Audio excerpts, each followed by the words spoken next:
Welcome back to episode 19 of the Snatch Chat Podcast. Oh my god, wow, it has been a wild time over these last few weeks. So if you follow me on social media or you have coaching with me, you'll know that we've just had a newborn baby and trying to get back into some sort of like routine, really hard, you're tired, oh man.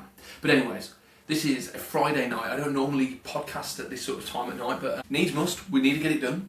So here I am. So in today's podcast, it's going to be slightly different. I had a question that came up a couple of weeks ago that I kept meaning to sort of like go into, but I didn't want to just sort of glaze over it because I actually think it's quite a big topic. And me going over it like I am today. So the podcast today is if I had to learn Olympic weightlifting again from scratch, what would I do? What would my action plan be? And I am going to go through the different steps and the different ways that I would look to get into weightlifting for the very first time. I've never snatched, I've never clean and jerked. This is exactly what I would do.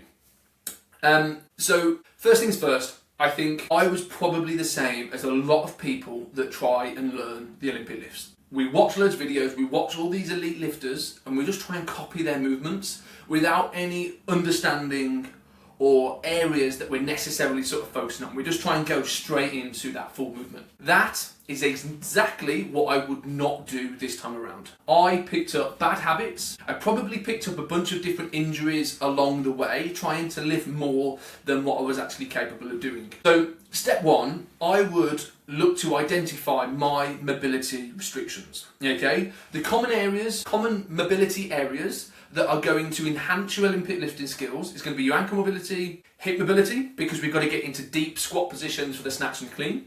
Now, yes, okay, you can power snatch and you can power clean, but if you're always going to go into or revert into a power snatch and a power clean, because you haven't got the mobility to get down, later on in your weightlifting, what you'll find is your limiting factor is going to be how high you can pull the bar to actually receive it. If I've got really good squat mobility, I can sit down low into that movement. All I'm doing, I'm going to make my lift so much more efficient. I don't have to get that bar to travel as high, giving me time to actually sink into that bottom position. The other areas that are specific to your weightlifting skills are your thoracic spine mobility, shoulder mobility, and your lat mobility. That's going to affect your overhead position and your front rack. Okay, these are the areas that I would look at trying to work on. Now, there's different mobility assessments to actually highlight where your mobility limiters are, and that's exactly what I would do. I would assess my ankle, hip, thoracic, shoulder, lat mobility, find out where my biggest limiters are, and really try and hone in and focus on those areas. Later on down the line in this podcast, you'll find out how I'm going to start to look at sort of structuring my workouts or my sessions around learning the Olympic lifts. But in my warm-ups, I would focus on my limiting factors. So then when I get into the Olympic lifting skills, I'm actually then starting to prime them. There's something that I like to think about is like mobility on its own is brilliant, but it's not amazing. Strength on its own is brilliant, but it's not amazing. Mobility and strength hand in hand are the things that are going to really help you progress your Olympic lifting skills. You can be really mobile, but then you can be really strong. But if you're not mobile and strong in certain positions, that's then going to affect your Olympic lifting skills. I can snatch, grip, press a certain amount of weight, but I can't do that in that bottom position, okay, because of my shoulder mobility. So if I work on my shoulder mobility and work on my overhead strength in my presses, in this position that highlights my mobility constraint, further on down the line, I'm actually going to start to get stronger in those positions, okay? So mobility and strength go hand in hand.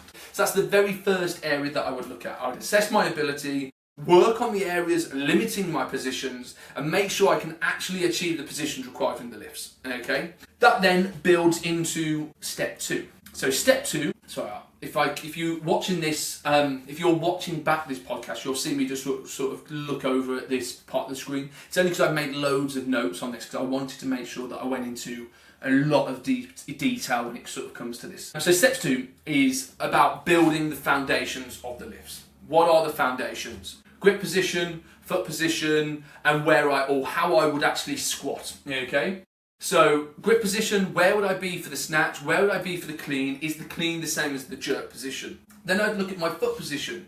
my split jerk stance. I would always want my strongest leg to be my back leg, as that's going to help me sink into that back leg a little bit more. Okay? Again, I've only learned this or experienced this through the last, coming up to nearly 15 years of sort of coaching now. It's a grey area. You can have your strongest leg front or back. I've always found that if it's your strongest leg is your front leg, you're naturally then going to sit onto that leg, causing you to lean forward. So I would always get used to using your strong leg as your back leg, so you end up sitting onto that back leg, keeping yourself up nice and tall. And then with the squat position is, how do I travel down into my squat? So I've got to think about sending my hips back, allowing my chest to come forwards, keeping that bar and maintaining that bar over the crown of my head as I sink into that bottom position. When it comes to my front rack position or my cleans, I want that bar to sit onto my shoulders, elbows up nice and high. So before I get into this, I might actually start working on zombie squats. So hands out in front of me, my bar sits onto my shoulders, just so I build the proprioception of how to actually front squat. Bar sits onto my shoulders, hands in front of me so I'm not holding that bar, and through my front squat position I should be able to maintain that bar on my shoulders, okay? That's then going to force me or reinforce me to sit onto my heels and keep my chest shining forwards. So when I get into my front squat, that's the same position that I'm looking to try and hit, okay? The positions that I would class as foundations for the snatch, clean, split jerk. Snatch, press, okay? Getting strong in that press position. Then I'm going to travel into my overhead squat. Once I've learned how to overhead squat, I'm then going to go into a drop snatch. Bar onto my shoulders, I'm going to start up my toes. How fast can I hit that bottom position, but getting back into that strong, stable overhead squat. Hips back, chest forwards, sinking into that bottom position. When it comes to the clean, I want to be able to tall muscle clean, find out where my front squat needs to be or my front rack needs to be. I then want to travel into my front squat, but to start with it might well be a zombie squat to reinforce the squat mechanics needed for the front squat. And then from there, then putting that speed into it with a drop clean. Flex at the elbow. As soon as I flex my elbow, I sit hard into that bottom position, trying to find the same position as where I was in my front squat. So this is how these the pieces of these puzzles build the foundations, okay? It all sort of knits together. When it comes to my split jerk, okay, I would look at my split jerk stance. So where I will be in my split jerk stance, getting into my front rack, pressing that bar overhead and making sure that I can maintain an even weight distribution across my perfect split jerk stance. Then from there, I'm going to work on the footwork. Okay, it might well then be a drop jerk, bar to forehead. Can I find, or can I hit the split and find my identical position that I was in my split jerk strict press? And these are the things that I would get really, really good at, okay? So working on my mobility, working on the foundations. They're the things that I would look at starting with. I wouldn't rush the foundation part of the movement. If my overhead squat is not moving well, the only thing is as you progress, that's always going to be the limiting factor, okay? So I would get really good at those movements. Now, when you learn the foundations, you don't just need to go in and keep it to the bar and work on the foundations and work on your mobility. You can look at other strength areas as well. I'm going to get good at back squats, push presses, hinge movements, and they're the things that are going to supplement my weightlifting. But to start with, I'm going to have a short section at the start of my session that is going to work on mobility, my limiting factors, and the foundations, so I can get really good at those foundations. Once I'm good at the foundations, I'm then going to move into step 3, which is learning the lifts from a top-down approach. Now, there's multiple ways to skin a cat, multiple ways to actually learn the Olympic lifts. For me, I would always work the top-down approach. Look at what we did in the foundations. We learned press, we learned how to sit into the movement, and then we developed the speed, okay? So I'm already doing that top-down approach. My next movement then would be my high hang, bar into my hip crease, focusing on that vertical dip and jump, making sure my arms stay nice and long. I'm not looking to try and pull that bar in the snatch and the clean. I'm looking to keep my arms long. The higher I jump, the higher the bar travels, giving me the time then to find the speed that I had in my drop snatch. Push myself in or pull myself into my deep squat, hips back, chest forwards. Find the perfect position that I found in the drop snatch and overhead squat. Once I'm good at this vertical dip and drive with my high hangs, I'm then going to progress into my hang movements. Hang movement starts just above the knee. And the thing I'm going to focus on here is making sure that I'm painting my thigh and finding where I was in the dip of my high hang movement. Okay? Painting the thighs, feel my power position, which is the high hang dip, before I jump and explode into that bottom position, the same as I did in my drop snatch. Then I'm going to go down towards the floor. If you've got some weight on the bar, you might have that bar static on the floor. If it was me, I'd keep that bar just to the bar. I'd have no weights on, but the bar would be mid-shin. So it's going to mimic the start position of where I would be if I had big plates on either end. And I would do my full lift. I'm going to make sure the bar paints my shin. Finding the position where I was in my hang before the bar paints my thighs. Finding where I was in my high hang before I jump and stamp hard into my received position.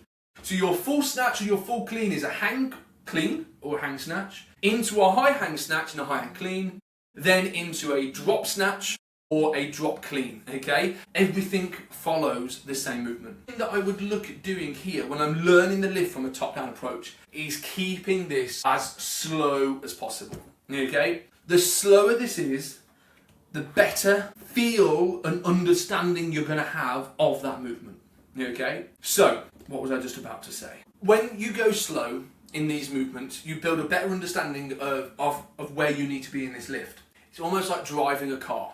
When you learnt to drive, you didn't just get into it and get yourself straight onto a motorbike by going gear 1, gear 2, gear 3, gear 4, straight up to max speed, okay? You slowly progressed into that. If you're parked in a car park, you don't stick it into gear 5 and be at 70 miles an hour on the motorway. You've got to build through those gears. Olympic lifting is exactly the same. But to start with, we're going to keep it super, super slow. So gear 1, how slow can we move from that start position to the hang? Gear 2, can then we bring or speed it up a little bit, up a notch into our high hang position? When we get to our high hang and we've got that vertical torso weight through the centre of the foot, before I go into my jump, that is the point where I'm going to find maximal speed. Speed only increases with you mastering these positions and it becoming a little bit more autonomous. But even after years of lifting, you would still see that there's an acceleration through that movement. No one will go, grip, rip, and move as fast as they can from that start position. You're always going to, or you should always see that lift accelerate throughout that movement. It doesn't matter how fast you go. There's no speed needed in that first phase, that movement. Okay? The only issue with moving fast in that first phase is it's going to pull you out of position. Okay? You can move faster in that bottom position once you start to master the movements and then work on the biomechanics of how you can still maintain those positions. But as we are learning the Olympic lifts, super slow. Thinking about maintaining and holding super strong positions. Then step 4. I would build the jerk separately. I wouldn't look to do a clean and a jerk together. Now that is probably one of the biggest mistakes that I made. I tried to do a clean and jerk as one because I thought it was just a movement that it had to be together. I would look at separating these two movements, okay? The clean is exactly the same as what we've just done in step 3. The jerk follows the same top-down approach. We've worked on foot position, we've worked on the footwork, and then I'm going to start to work on the vertical dip and jump. So I might actually bring it right back and just go for some jerk dips, okay? Bar in my front rack position, getting used to sitting onto my heels, maintaining my vertical dip and drive. I'm going to try and break that movement down into little segments, okay? Drop jerk is going to work on the speed into my bottom position. Jerk dips is going to teach me how to maintain that vertical line through the dip and drive. I'm then going to put it together. Okay, but you don't put it together until you've mastered the different segments of that movement. Okay? Then we move into step 5. And I've already sort of touched on this already, but we want to keep the weights lighter for longer. One of the biggest mistakes beginners make is adding weight too quickly. That is something that I did straight away. I remember literally, I joined CrossFit. I had the coach at CrossFit was like, yeah, these are the Olympic lifting movements. You're just going to do some overhead squats while everyone else is snatching. Perfect. But I was watching people snatch. I got the bug straight away and I was like, I want to be able to do that. I went home and watched a shit ton of videos, mainly Dmitry Klokov, do all these snatches. I was so hyped. I was PTing at the time, and I remember walking back into Pure Gym, I was telling all my clients that I had in that morning that, well, I'm going to do some Olympic lifting after. I did CrossFit yesterday, learned or saw some people do snatches. I've been going at home. I was absolutely buzzing to go and just do some snatches. I just got the bar, picked it up and tried to mimic what Clockoff was doing. Okay, it worked, potluck with the bar, and then I started just ramping up that weight. Okay. Didn't injure myself necessarily, but I definitely think that the way that my knees are now and forcing myself into these deep positions without necessarily the mobility, I wouldn't say I've got bad mobility, but I didn't have good mobility. So I was being forced into this overhead squat. My knees were sort of caving in a little bit. That's probably where my knee issues have sort of stemmed from. So that is definitely something that I would look at fixing early on. Is just keeping it super, super light. Making sure that I'm just moving well with intent. Okay, and I'm managing to hold these strong positions throughout. Now, once the movement feels automatic and I'm able to hit these positions, I'm progressing that speed, I'm getting snappy into that bottom position, there's no pulling of the bar, that's when I'm going to start to build that weight. And I would literally add on 1 kilo at a time. The issue that I find with some lifters is that they try and make a big jump, okay? The bar felt easy, they stuck the 5s on. But because you've stuck the 5s on now, it's going to feel different. So your movement is going to be different. One of the things that I try and teach the people that I coach that have never done Olympic lifting before is that you're literally going to go up 1 kilo at a time. You go up 1 kilo at a time, you don't feel that weight necessarily getting heavier, so you can maintain good positions. Over the amount of 5 sets, you'll be at the 5 kilo weight potentially, but it doesn't necessarily feel any heavier because you've not had that shock of, oh, that feels heavy, okay, now I've got to do something different. If you make that super, super slow and progressive, almost tricking yourself into doing the same movement without sort of shocking yourself, going, this is heavy, I've now got to do something different, okay? If you just rush the process, simply reinforce poor movement skills, built-in poor habits, it's only going to slow down the progress later on down the line. If we nip this all in the bud, keep it super slow, focus on good positions, wait for this to be automatic, which it will naturally be quite quick, then we start to progress the weight ever so slightly. You're not shocking yourself. You'll start to see that progress starts to roll. Okay, it's like the snowball effect. It starts off small, but the bigger it gets, the faster it's going to start to roll. And that's what we want to try and do. We don't try and build it big to start with, because as soon as we push it, it cracks. Okay? And yes, okay, we can tap over that crack, but it's always going to be there. Okay? We don't want any cracks within the system. Now, my step 6, I sort of touched on this earlier on in the podcast, but step 6 is making sure that I'm focusing on building strength around the Olympic lifts. So my program would look at 10 to 15 minutes mobility specific to my individual needs.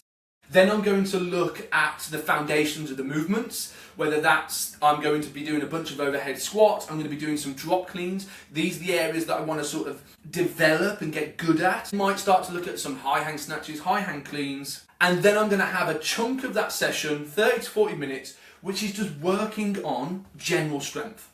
I'm going to be looking at back squats, front squats, maybe deadlifts, okay? Snatch grip deadlifts, clean grip deadlifts, conventional deadlifts, Romanian deadlifts. I'm going to look at presses, whether that's a push press, a strict press. I might even be doing a seated military press. And then rows, I'm going to be looking at bent over rows, pen lay rows, pull-ups, any sort of pulling based movement. I'm going to have a block of work that's going to focus on building strength specific to the Olympic lifts, as well as then trying to build muscle, okay? Building muscle, getting stronger is only going to help out these Olympic lifts later on down the line. Yes, okay, learning Olympic lifts, it feels silly because it's so light, but you've got to keep it light to actually work on hitting good positions. So that means then the next part of your session wants to be the sort of like the gritty stuff, the things that where we can push that weight on a little bit more because we're used to these movements. It's about getting, you know, I'm gonna work on getting a good back squat, a good front squat. I'm gonna test that movement a little bit more.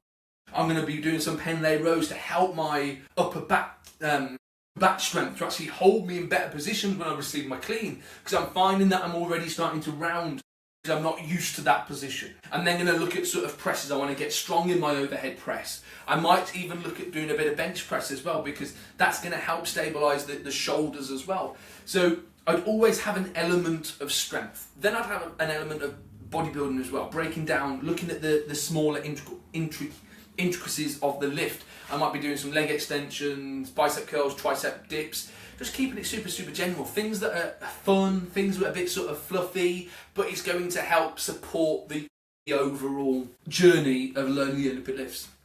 And then step 7 is trust a coach. Now, it's something that I really do wish that I did early on in the journey, rather than going, yeah, I can do all this myself. I've got YouTube, I've got Instagram. That's all I need. I can listen. Well, you couldn't back then. When I learned in 2013, Instagram wasn't the same. It wasn't videos and different people giving you information. It was just static images. So I was more on the YouTube front, watching all things gym. Weightlifting House wasn't even about. It was Hook Grip. It was Dimitri Klokov. These YouTube channels putting up videos of elite lifters where I was just sort of copying them and getting sort of confused with what I needed to do. Step 7 is about trusting a coach. Having that person you go, okay, this is how I move. What do you think is best? What I've always found, and it happens for myself as well, is that you don't look at yourself with the critical eye an outsider does, okay? You don't want to do the work that you don't enjoy. So you miss it out, even though you know that it's the things that you need to do, okay? So a coach is going to help give you the right progressions. They're going to give you the cues and the drills that are going to help you overcome that certain area, okay? They're not going to be biased. They are going to, be honest with you, show you the areas that need to be worked on, give you the exercises that you don't necessarily want to do, but you know that you're going to gain a lot out of that, okay? They're going to be able to give you feedback on your sessions to actually prevent these bad habits coming in, and they're going to correct things early rather than later on, and then trying to unravel a bad habit and finding out that it just takes so much time. It's a lot harder to break down a habit once you've embedded it in for the last 6 to 12 weeks. If you can nip that in the bud straight away, it's a lot easier. And then that sort of goes on to what I've just sort of spoke about. But one thing that I would avoid is just getting confused by listening to,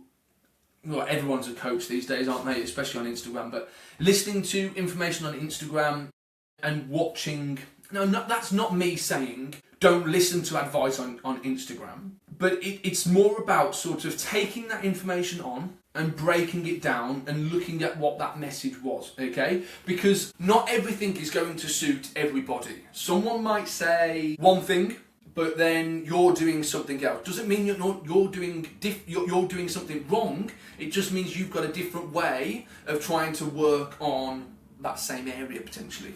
So there's different cues that are going to work on work for different people. Yeah. Keeping my chest over the bar might work for somebody, where to get the same thing, I'm going to think about pushing through the midfoot. It's just about trying to word these different cues so it actually fits that person's understanding of what they need to be or need to do. There's different cues and there's different ways of coaching. I might coach a drop snatch where someone's like, no, I don't like drop snatches, and they're going to go straight to a high hang. Doesn't mean that a drop snatch is bad as long as it can be backed up, okay? So it's been, what's the word?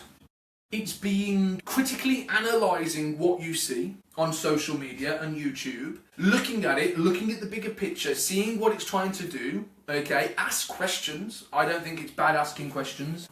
Telling someone that you don't understand what they've said, or this is what I'm doing, you've said this, what's the difference, okay? Because the more you ask questions, the more you learn, the more you understand. It's only going to help out your weightlifting skills, okay? Something that I bat into everybody that I coach is that the lifters that improve the best or the fastest or the most are the ones that don't just go in and follow a program. They read around, they look at different things, they ask the questions to me as the coach, or ask the questions on social media when they see things that they've not necessarily seen before, to actually understand the process, okay? If you understand the process, if you start to ask questions when you get feedback on, okay, what do you mean that I need to send my hips back in the snatch. Show me what that means. Show me how that looks. That's then going to help you understand what is needed. Okay?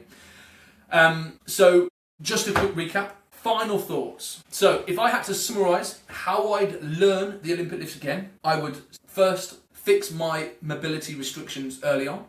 I would build strong foundations of the movements before then learning the Olympic lifts from a top-down approach. I'd keep the weights as light for as long as possible whilst learning, and then only build that weight once that movement is automatic. And I would look to trust a coach and avoid information overload. Okay? Trust a coach and ask a bunch of questions and really try and understand what is being asked of you. Okay? Now, to help you out with this, I have got the Optilift Performance Lab, which is a free school community, but in there, I have literally got everything that I've just gone through as a free resource, okay? It's got all of the foundations, all of the mobility, how you start to work the Olympic lifts from a top-down approach, all the drills, the cues for these common issues that I have seen with the Olympic lifts. It's totally free, okay? If you look at the comments, look at the caption below, I've linked the group in the caption. You join, you go into the classroom, click on the weightlifting toolbox, and everything that I've gone through in this podcast is literally in that toolbox, and it's completely free. Okay, you can attach your videos in the comments to the different sections. I will get back to you. I will give you feedback on those. You ask me questions, and we break down this dialogue. I'm going to help you understand and learn the Olympic lifts, whilst you're then trying to progress into the Olympic lifting movements. That is the end of today's podcast. Slightly different to the last couple. But yeah, I'm hoping that it's helped you out. If you are new to Olympic lifting or you're wanting to just learn how to actually do the movements, this is the podcast for you. Hopefully you've enjoyed it. If you've got any questions from anything I've said, add it into the comments below. I will always get back to you and give you more information where I can. Yeah, hope you've enjoyed it. Make sure to like and subscribe so we can carry on bringing out the Snatch Chat podcast episodes. And I shall see you in the next one.